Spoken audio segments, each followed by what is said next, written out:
ng mga manggagawa, mga ama at pamilya, at tagapagtaguyod ng ang kanang Diyos sa lupa.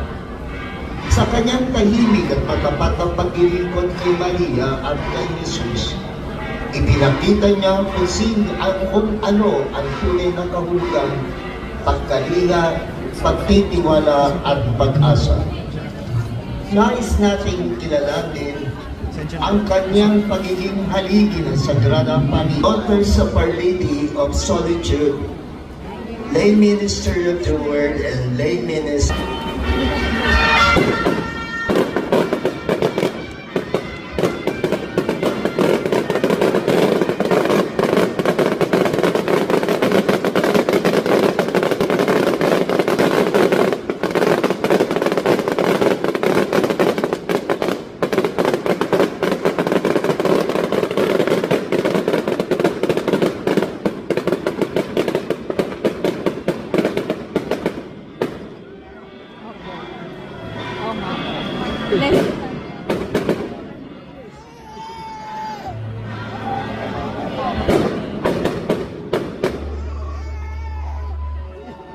Sa loob ng mahigit 2 siglo, ang larawan ng Nuestra Señora del Santísimo Rosario, Reina de Caracol, ay naging tanda ng mapagkalingang pag-aaruga ng mahal na ina sa bayan ng Rosario, Cavite.